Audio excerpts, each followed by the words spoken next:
ప్రభునందు ప్రియులరా, దేవుని యొక్క ప్రశస్తమైన మాటలు మనం వింటున్నందుకు మనం ఎంతో ధన్యులమే.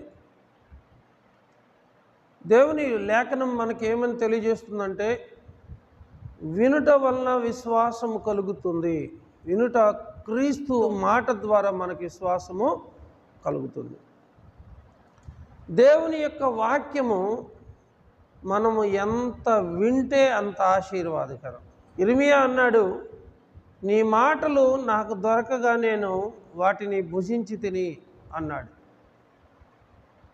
నిజముగా దేవుని యొక్క మాటలు మనల్ని బ్రతికిస్తాయి, నడిపిస్తాయి, బలపరుస్తాయి.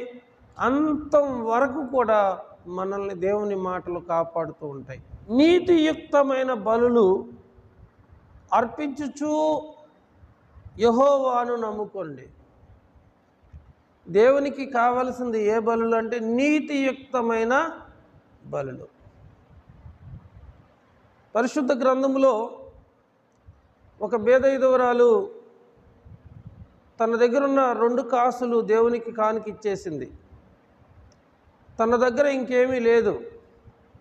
తన జీవనమంతా కూడా దేవునికి కానుకిచ్చింది. యేసు ప్రభు వారు అందరితో ఆమె గురించి ఏమని చెప్పాడంటే, ఆమె అందరికంటే ఎక్కువ ఇచ్చింది. మీరు మీకు ఉన్న దానిలో ఇచ్చారు, కానీ ఆమె లేమిలో కూడా, ఆమె జీవనం అంతా కూడా, ఆమె దగ్గర ఉన్నదంతా కూడా కానుక పెట్టెలో కానుక అర్పించింది అని చెప్పాడు. అంటే దేవుడు ఏం కోరుకుంటున్నాడంటే, కష్టపడింది కొంచెమే అయినా సరే, యథార్థమైనది కొంచెమే అయినా సరే, అది నీతియుక్తమైన బలి. దావీదు అదే అంటున్నాడు, నీతియుక్తమైన బలులు దేవునికి అర్పించాలి. నీవు అర్పించేది కొంచెమైనా పర్వాలేదు, కానీ అది నీతి కలిగినదై, కష్టపడిందై, యథార్థమైనదై ఉండాలి. భక్తిహీనుల యొక్క అర్పణను దేవుడు అంగీకరించడు.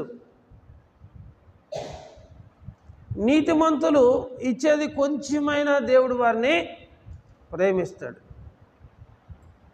దేవుడు మన నుండి కోరుకునేది వెండి, బంగారము, ధనధాన్యములు కాదు, కానీ దేవుడు మన నుండి ఏం కోరుకుంటున్నాడంటే, ఆయన మాటలకు మనము లోబడాలి, ఆయన ఆజ్ఞలను మనం గైకొనాలి. దేవుని యొక్క మాటలు వినువారందరూ ధన్యులు. దేవుని చిత్త ప్రకారంగా నడిపించబడే ప్రతి వారు కూడా ధన్యులే. ఇక తన మనసులో తను అనుకుంటున్నాడు, ఏమి తీసుకుని వచ్చి నేను యెహోవాను దర్శింతును, ఏమి తీసుకుని వచ్చి మహోన్నతుడైన దేవుని సన్నిధిని నమస్కారం చేతును. ఈయన దేవుని మందిరానికి వెళ్ళాలనుకుంటున్నాడు. యెహోవా సన్నిధికి వట్టి చేతులతో మనం వెళ్ళకూడదు.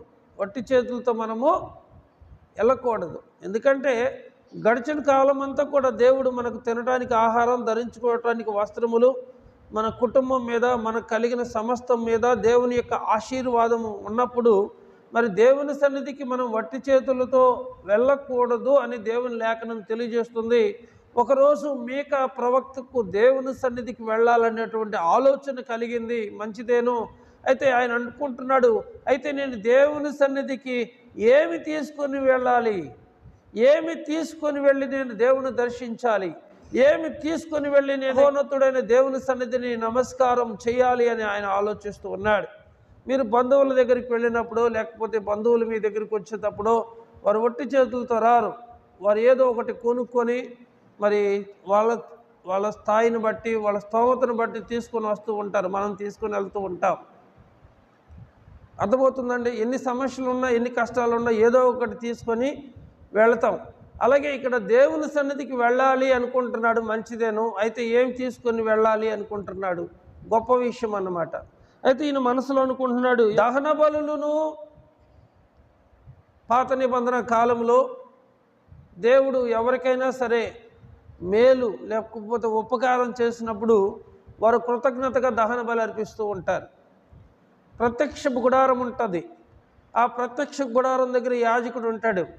నువ్వు గొర్రెని కానీ, మేకను కానీ, ఎద్దుని కానీ దేనినైనా నువ్వు తీసుకొని దేవుని సన్నిధికి వెళ్ళినప్పుడు ఆ యాజకుడు ఏం చేస్తాడంటే ఆ దహన బలి పశువు మీద చేతులుంచి ప్రార్థించి దాన్ని వధించి దాని రక్తం బలిపీఠం చుట్టూరు ప్రోక్షించి దాని చర్మాన్ని ఒలిచి దాని యొక్క అవయవాలన్నీ కూడా మరి ఆ బలిపీఠం మీద ఉన్నటువంటి కట్టెల మీద చక్కగా పేర్చి బూడిదయ్యేంత మటుకు దహిస్తాడు. బూడిదయ్యేంత మటుకు ఎవరు యాజకుడు దహిస్తాడు. ఆ యొక్క ఆగ్రాన్ని దేవుడు పీల్చుకుంటాడు. ఇది దహన బలి. ఎందుకు అర్పిస్తారు అంటే దేవుడు మనకు చేసినటువంటి మేలులకు తగినట్లుగా కృతజ్ఞతాస్తుతులు చెల్లించటం. దానికి నోవాహును దేవుడు జలప్రళయంలో కాపాడాడు, తన కుటుంబీకుల్ని కాపాడాడు. తర్వాత నోవాహు ఏం చేశాడంటే పవిత్రమైన కొన్ని పశువుల్లోనూ పక్షుల్లోనూ జంతువుల్లోనూ కొన్నింటిని తీసుకొని వచ్చి బలిపీఠం కట్టి దేవునికి దహన బలి అర్పించాడు. అంటే దేవుడు మనకు చేసినటువంటి మేలులకు కృతజ్ఞత తెలియచేయటం కొరకు నాటి దినాల్లో దేవుని బిడ్డలు దహన బలి అర్పిస్తూ ఉంటారు, అందరూ ఉంటారు. అయితే ఇక్కడ మీకా ఏమంటున్నాడంటే నేను దేవుని సన్నిధికి వెళ్ళాలి, ఏమి ఇవ్వాలి దేవునికి? దేవుడు మనకేం చేస్తాడు? మనం దేవునికి ఏమి ఇవ్వాలి? దహన బలులు, ఏడాది దూడలు, వేల కొలది పొట్టేళ్ళు, వేలాది నదులంత విస్తారమైన తైలము, నా గర్భఫలము, నా జ్యేష్ఠ పుత్రుడు, ఇవన్నీ కూడా దేవునికి అర్పించాలా అని తన మనసులో తను ఆలోచించుకుంటూ ఉన్నాడు.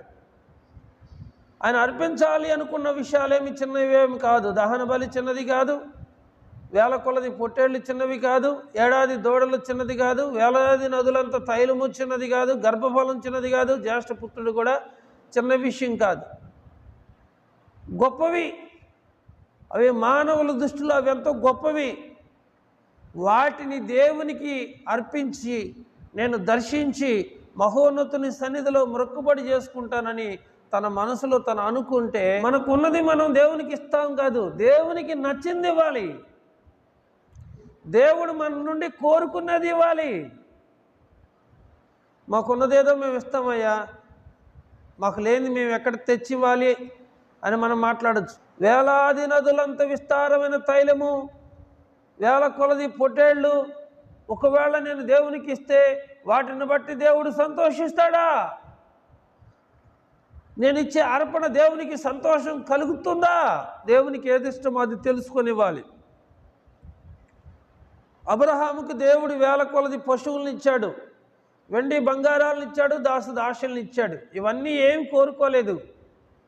నీ ఒక్కడై ఉన్న ఇసాకును నాకు బలి అర్పించమని దేవుడు కోరుకున్నాడు.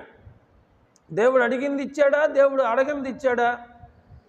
దేవుడు ఏది అడిగాడో అది ఇవ్వటానికి ఏమాత్రము జంకు బొంకు భయము లేకోకుండా వెనుదిరక్కోకుండా దేవుడు అడిగింది దేవునికి ఇచ్చాడు. సనుగులు గొనుగులతో ఇవ్వలే, నొచ్చుకుంటూ బాధపడుతూ ఇవ్వలే, సంతోషముగా ఇచ్చేవానని దేవుడు ఎంతో ప్రేమిస్తాడట. దేవునికి ఇచ్చే విషయంలో మనం ఎలా ఇవ్వాలి?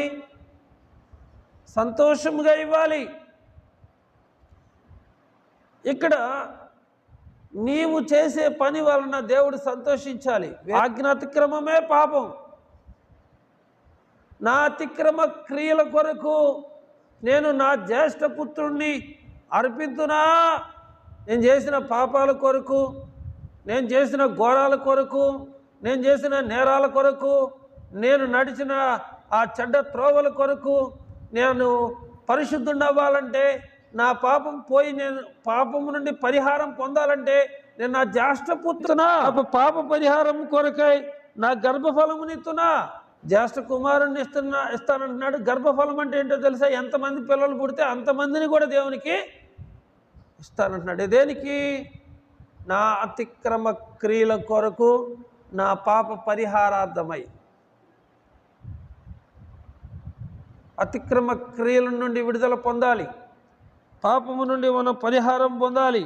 పరిహారం పొందాలంటే ఈయన ఏమిస్తానంటున్నాడంటే నా జ్యేష్ఠ పుత్రుడిని ఇస్తానంటున్నాడు, నా గర్భఫలాన్ని కూడా నేను దేవునికి ఇస్తానంటున్నాడు. నేను ఇస్తున్నా అనగానే దేవుడు ఆయనకు ఒక ఆలోచన పెట్టాడు మనసులో. పురుషుడా, ఏది ఉత్తమమో అది నీకు నేను తెలియజేస్తున్నాను, జాగ్రత్తగా విను.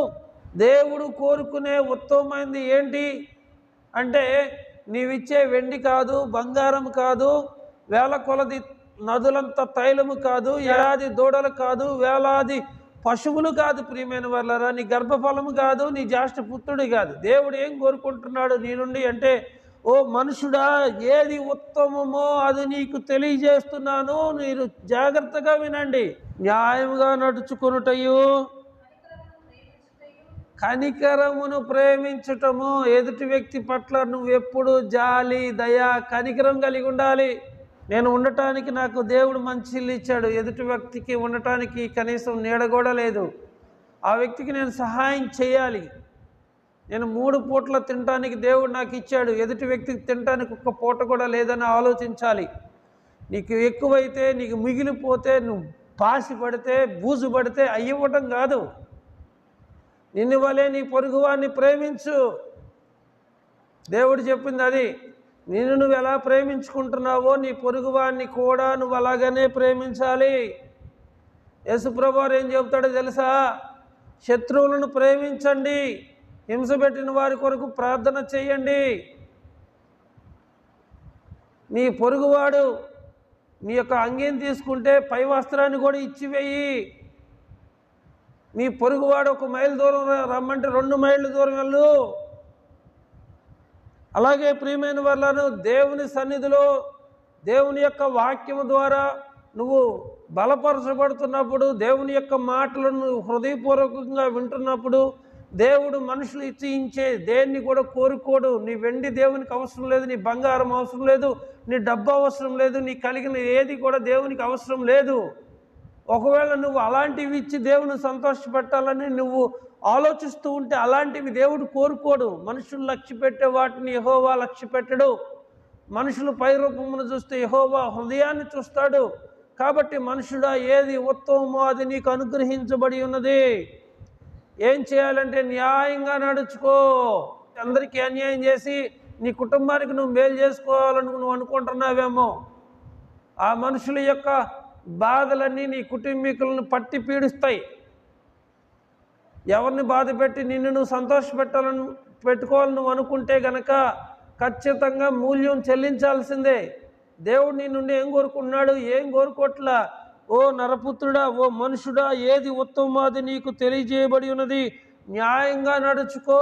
న్యాయంగా నడుచుకొనుటయు, కనికరమును ప్రేమించుటయు, దీన మనసు కలిగి నీ దేవుని ఎదుట ప్రవర్తించుటయు. దీన మనసు కలిగి ఉండాలి. మాటల్లో తగ్గింపే, పనుల్లో తగ్గిపడదు. దుమ్ముని, ధూళిని, బూడిదని, కుక్కని, గాడిదని అని చెప్తాడు. మాటల్లోనే తగ్గింపు, పనుల్లో తగ్గింపు ఉండదు. అందుకని యేసయ్య ఏం చెబుతాడంటే, తన్ను తాను తగ్గించుకున్నవాడు హెచ్చించబడును, హెచ్చించుకున్నవాడు తగ్గించబడును. మన ప్రభువైన యేసుక్రీస్తు వారు దేవుని కుమారుడై ఉండి మనిషి పోలికగా పుట్టి దాసుని స్వరూపాన్ని ధరించుకొని సిలువ మరణం పొందినంతగా విధేయత చూపెట్టాడు. శిష్యుల పాదాలు కూడా కడగటానికి ఏమాత్రం కూడా సంకోచించకుండా శిష్యుల పాదాలు కడిగాడు. ప్రభు తగ్గించుకోమని చెప్పి ఆయన కూడా తగ్గించుకున్నాడు. ఎంతగా తగ్గించుకున్నాడు? పూర్తిగా తగ్గించుకున్నాడు. అందుకని తండ్రి అయిన దేవుడు ఆయన ఏం చేశాడు తెలుసా? అన్ని నామముల కంటే పైనున్న నామము, ఆకాశము క్రింద భూమి మీద ఏ నామములో రక్షణ పొందలేము, యేసుక్రీస్తు నామములోనే మనం రక్షణ పొందాలి. ప్రతి నాలుక ఆయన గురించి ఒప్పుకోవాలి, ప్రతి మోకాలు యేసుక్రీస్తు నామంలో వంగాలి. ఎందుకంటే ఆయన అంతగా తగ్గించుకున్నాడు. సాత్వికులు ధన్యులు, వారు భూలోకమును స్వతంత్రించుకుంటారు. ప్రపంచం అంతా కూడా, మన భారతదేశం కాదు, ప్రపంచ దేశాలన్నీ కూడా ఈరోజు యేసుక్రీస్తు నిజమైన దేవుడు, నిజమైన రక్షకుడు, ఆయనే సర్వ మానవాళి కొరకు తన ప్రాణమును, ఆయన అమూల్యమైన రక్తాన్ని కార్చాడని ప్రతి ఒక్కరూ ఒప్పుకుంటున్నటువంటి రోజుల్లో, దినాల్లో మనము జీవిస్తూ ఉన్నాం. దేవుడు నుండి ఏం కోరుకుంటున్నాడు? వెండిని కాదు, బంగారంని కాదు, దహన బలులు కాదు, నైవేద్యాలు కాదు, ఏడాది దూడలు కాదు, వేలాది పశువులు కాదు, వేలాది నదులంత విస్తారమైన తైలముని కాదు. ఏం కోరుకుంటున్నాడంటే, మనుషుడా, ఏది ఉత్తమమో అది నీకు అనుగ్రహించబడుతుంది. న్యాయంగా నడుచుకున్నటయు, కనికరమును ప్రేమించుటయు, దీన మనసు కలిగి నీ దేవుని సన్నిధిలో ప్రవర్తించుటయు. అంతే కదా యెహోవా నిన్ను అడుగుచున్నాడు.